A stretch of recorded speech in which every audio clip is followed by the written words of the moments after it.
Well, before I turn in for the night, I'm up. I'm watching some highlights of some Olympics. Um, I watch curling. I watch skiing. I watch everything. The Winter Olympics really are Canada. Summer Olympics, I watch some of it. I enjoy the sprinting. I enjoy the marathon very much. Winter Olympics, I watch all of it. Now, having just watched the trials, the qualifying rounds for the downhill snowboard cross, no sport should have one guy crossing the finish line while the other four try to get up off their asses and finish. There's a line, and somewhere along the way, the X Games got into the Olympics, and thank God, because the X Games has brought in so much fun. The half pipe is absolutely some of the best ever, and Shaun White last night just blew my mind with his first run right off the bat. I was like, wow. And then, his competition. I'm trying to remember the guy's name, but he was just as good, and just that stuff absolutely blows my mind. But when it's this dangerous, when you're watching guys going on snowboards down the hill and crashing into each other at God knows how fast, my problem with it is this, and it's sort of a short track speed skating problem I've had too. Yeah, no, I watch Winter Olympics. Short track speed skating, sometimes the team that wins isn't necessarily good. They just don't fall over. And to me, sports, especially individual sports, I always want to see the best guy win. Um, to me, it's sort of like if the 100-yard dash took place with the guys running on a surface covered in marbles. Technically, the guy that wins is still pretty smart, pretty good runner, but the marbles mean that it's not necessarily the best runner. When I'm watching these guys in snowboard cross and they're getting insane amounts of height, it's terrifying. I could not do that. The fact that the front drops and then you just sort of dive like 10 feet. No, right off the bat, I'm looking down at that. I'm going, where's the snow? No, that's 10 feet down. I'm not doing that. I'm getting off my snowboard now. Um, there's a danger. Oh God, is this the final? Now, of course, I can't show it because the Olympics are big on this. All right, so now they're in the finals. They've got 6 finalists in this thing.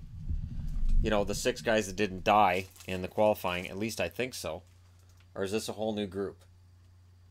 They look different. It could be a whole new group. I'm not even going to turn the audio on because, of course, last Olympics I found out how much they'll catch stuff like this. Oh, yeah, no, yeah, these are the 6 that survived the last one. And it's so steep. And then they said too that when they were designing this course, they made sure there was a lot of room to pass, but it bunches everybody together, and it means they're more likely to crash. Holy crap, they're so high up. And 3 of them fell down. There you go. You've got your gold, silver, and bronze medalists because 3 guys fell down.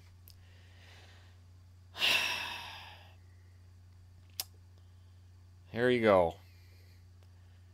It just blows my mind. So this is something that I assume came from the X Games because they look crazy, and when they look crazy, it used to be in the X Games. But again, the X Games have definitely rejuvenated the Olympics, because there was some really kind of boring sports that were taking place.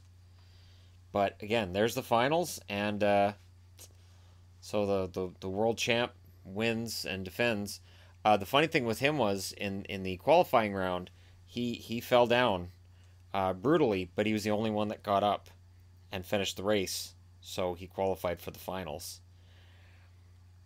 Sometimes I watch the Olympics and I'm thrilled with the result. Sometimes I look and I go, well, you're the one that didn't die, so you win. Kind of feels like gladiators. So yeah, I am watching the Olympics. People ask me about that. The difference between me watching the Olympics and me on the Hockey Guy channel is I don't make hockey a priority. If women's hockey's on and men's hockey's on and curling's on, I'm going between every sport.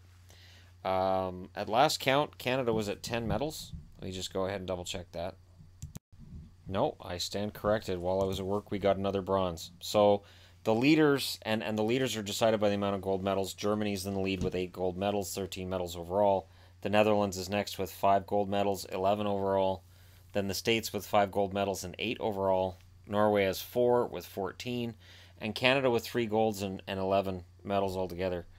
It has been a huge difference with the Olympics this past 12 years, I would say. The last 3 Olympics, Canada has really made itself known as an Olympic favorite. The one thing that kind of gets me though is that they'll bring a brand new sport in. So there's a brand new debuting sport, and this happened with short track speed skating, and Canada dominated it, and then they didn't.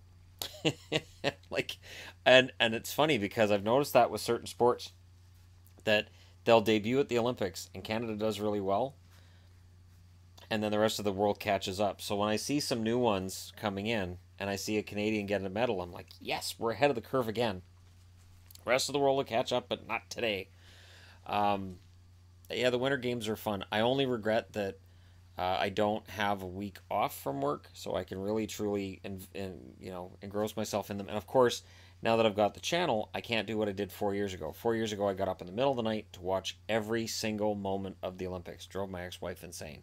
But I'd go to bed at 4 in the afternoon so I could get up at like midnight and watch my Olympics, because I had the week off, which was the second week of the Olympics. It was just great. I saw all the medal rounds of everything, and I loved it. So I stay up later than I probably should, and I watch Olympics.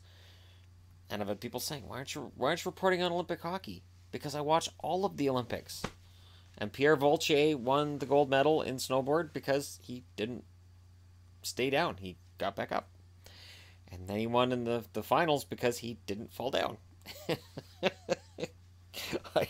And I'm not trying to take anything away from him because, geez, I couldn't do what he just did. So there's real talent there. It's just, I don't know, maybe make it so they don't all fall down. Even the announcer said they're going to have to sit down with organizers and discuss the next track and how they're going to make it so that it's not dangerous, because he said it's deadly dangerous. And the Canadian snowboarder was pulled off the mountain on a cart, or on a sled.